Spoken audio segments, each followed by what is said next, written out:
Bonjour tout le monde, j'espère que vous allez bien. Bienvenue au Café Chimiste. C'est effectivement la première vidéo de ce que, je l'espère, sera une longue série. Aujourd'hui, on va aborder le sujet de l'automobile, sujet qui déchaîne des passions, sujet pour lequel les gens ont peut-être aussi un petit peu perdu confiance, on va dire. Et on va tout de suite commencer avec l'étude de qu'est-ce que c'est que cette histoire? Est-ce qu'on peut vraiment, comment on va dire ça, transformer notre consommation en litres au 100 en grammes par kilomètre? Alors, avant de commencer, on va peut-être quand même vite essayer de comprendre pourquoi est-ce qu'on nous parle de grammes de CO2 par kilomètre au lieu de considérer juste la consommation. Eh bien, dans un premier temps, c'est parce que, en tout cas dans un pays comme celui dans lequel je vis, c'est-à-dire la Suisse, le nombre de grammes de CO2 par kilomètre, il va déterminer, dans la plupart des cantons, quelle va être la taxe routière, la taxe de votre véhicule que vous allez payer chaque année. J'imagine qu'en France et en Belgique, il y a aussi une taxe, peut-être qu'elle est établie sur la même base ou pas. En Suisse, ça va dépendre des cantons, ça va dépendre donc du nombre de grammes de CO2 émis par kilomètre, ça va dépendre aussi de la masse du véhicule, même si en général les deux sont liés.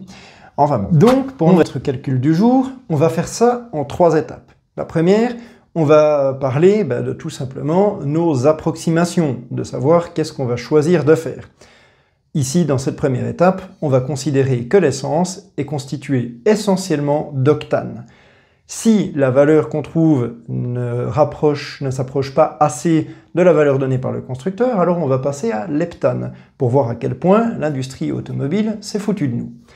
Numéro 2, on va partir du principe que notre réaction de combustion dans le moteur se fait à 100% de rendement, c'est-à-dire que l'octane et l'oxygène réagissent complètement pour donner exclusivement de l'eau et du CO2.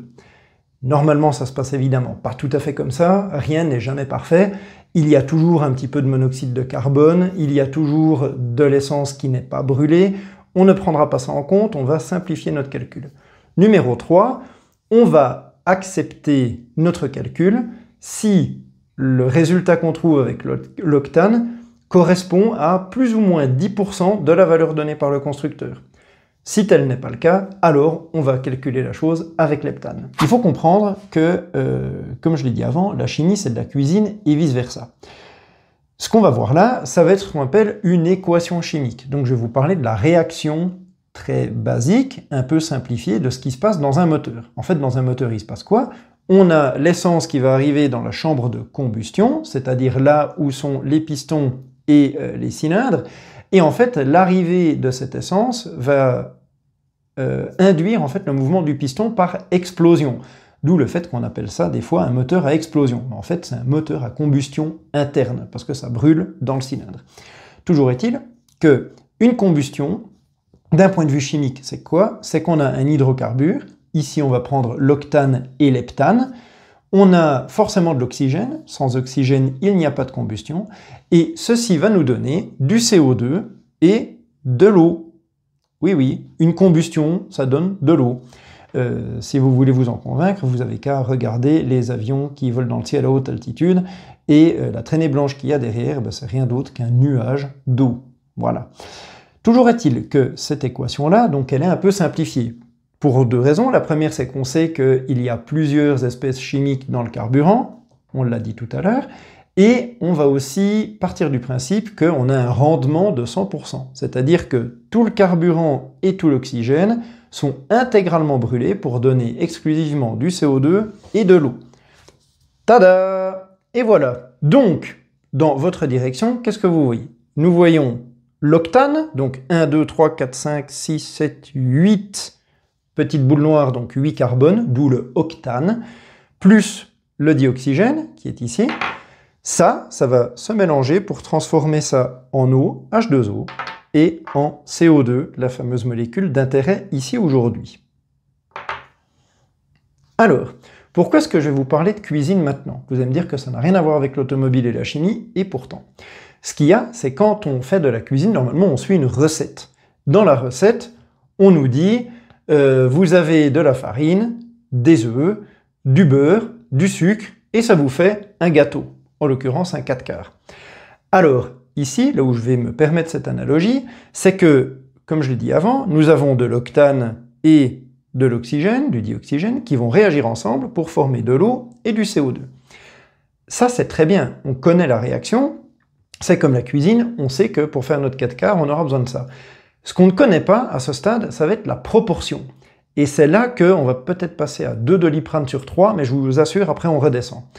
Ce qu'il y a, c'est que si on suit notre cher Antoine de Lavoisier, qui disait « rien ne se perd, rien ne se crée, tout se transforme », eh bien, on voit ici qu'on a 8 atomes de carbone qui forment cette molécule, on est obligé, de l'autre côté de notre équation, en avoir 8.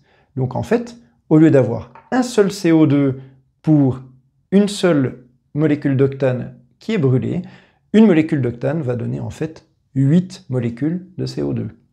De la même manière, en cuisine, si vous voulez faire un 4/4, eh bien vous savez que vous aurez besoin de 280 g de beurre, plus 280 g de sucre, plus 280 g d'œufs, plus 280 g de farine.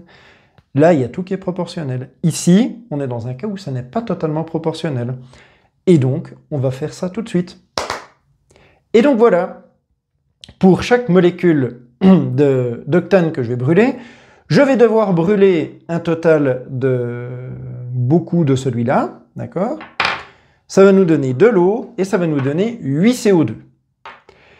Maintenant, là où les doliprane vont vraiment être utiles, j'y viens tout de suite. C'est qu'en chimie, pour parler d'une équation à équilibrer et pour parler de calcul de grammes de CO2, par exemple, comme c'est le cas ici, on aura besoin de connaître un certain nombre. Ça va être un coefficient, comme vous l'aviez avant en cuisine pour les œufs, la farine, le sucre et le beurre. Et bien ici, on aura besoin de coefficients pour tout ça. On va les afficher à l'écran maintenant. Voilà. Et donc, on sait qu'en brûlant une seule de celles-là, on va en obtenir 8 de CO2. S'il vous plaît, restez avec moi, on y est presque. On y est presque entre ça et ça. Quand vous allez, par exemple, j'en sais rien moi, dans un supermarché pour acheter du riz, vous n'allez pas vers la caissière en disant « j'ai besoin exactement de 1413 grains de riz ». Vous allez acheter votre paquet d'1 kilo. Eh bien, en chimie, c'est la même chose. Une mole, en fait, ça va correspondre à 6,022 x 10 puissance 23 particules. C'est-à-dire 602 200 milliards de molécules pour un paquet qu'on appellera une mole. Donc, pour revenir à notre calcul, on va prendre notre molécule d'octane qu'on va faire brûler avec de l'oxygène pour donner de l'eau et du CO2. Selon l'équation équilibrée qu'on a trouvée, on sait que un paquet d'octane va donner 8 paquets de CO2. Autrement dit, une mole d'octane va nous donner 8 moles de CO2. Et c'est là que ça va avoir son importance.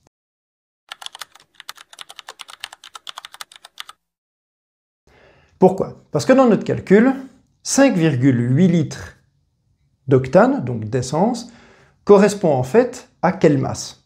Eh bien, ça va correspondre à 4,06 kg, donc 4060 grammes. Pour l'instant, ça va? Vous arrivez à suivre jusqu'ici?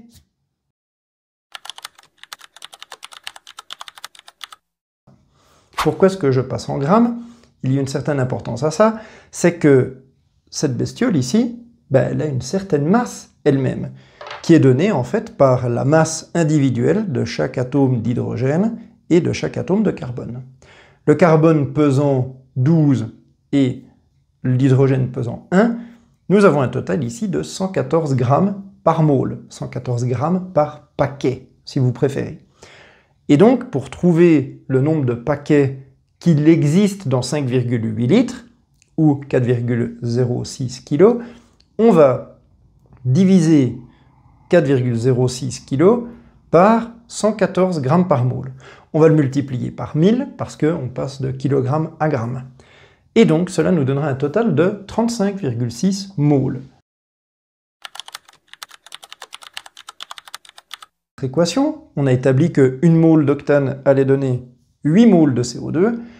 Eh bien il faut multiplier par 8. Si 35,6 moles correspondent à 5,8 litres, quand il sera brûlé, on aura émis 8 fois plus de CO2, donc 284,8 moles de CO2.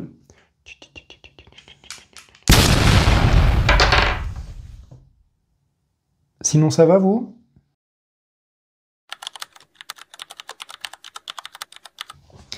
Et donc, maintenant qu'on connaît le nombre de paquets de CO2, on va essayer de trouver à quelle masse ça correspond. Ben oui, le but c'est de trouver le nombre de grammes par kilomètre, rappelez-vous. Et donc, ici, si on a 284,8 moles de CO2, en multipliant ça par le nombre de grammes par mole, on obtiendra la masse totale de CO2 émise sur 100 km. Comme le CO2, c'est 12 plus 16 plus 16, 44 grammes par mole, nous aurons 284,8 fois 44, qui correspond à 12 600 grammes pour 100 km. Autrement dit, si on divise par 100 pour obtenir le nombre de grammes par kilomètre, on tombe sur 126. Le constructeur nous donne 132 grammes par kilomètre de CO2. Il donne donc une valeur plus élevée que celle qui existe vraiment dans un cas idéal. Évidemment, comme je vous l'ai dit tout à l'heure, on néglige pas mal de choses dans notre calcul. Ce dont on ne parle pas non plus, c'est de l'utilisation de la voiture. Est-ce qu'il va rouler vite? Est-ce qu'il va rouler dans des bonnes conditions météo? Tout ça, on ne le sait pas. On sait qu'il nous donne 132 grammes de CO2 par kilomètre et que notre calcul en chimie, avec les petites approximations qu'on a faites, tient largement la route. Elle était pas mal celle-là en parlant de voiture. Pardon, je m'égare.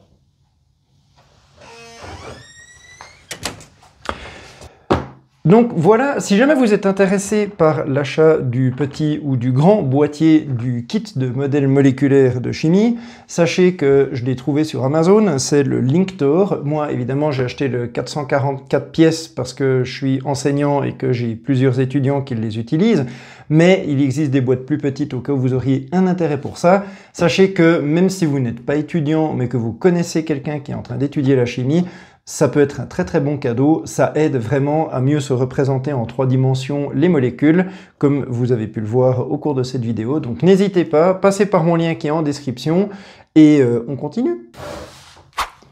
Voilà, j'espère que j'ai pu clarifier mon propos et démontrer correctement que l'industrie automobile ne se moque pas de nous. La réponse est donc non. J'espère que j'ai aussi éclairé votre lanterne concernant la manière dont c'est calculé. Évidemment, je me répète, on a fait quelques approximations, mais qui sont bien normales lorsque on n'est pas forcément en train d'étudier la chimie en profondeur. Si ce type de vidéo vous plaît, si ce type de calcul vous intéresse, n'hésitez pas à mettre un pouce bleu. Un abonnement, ça fait toujours chaud au cœur, évidemment. Partagez-la avec vos amis si ceux-ci se posent la question de savoir si l'industrie automobile se moque de nous ou non. D'ici là, je vous demande vraiment de prendre soin de vous. Profitez bien de votre journée et à bientôt!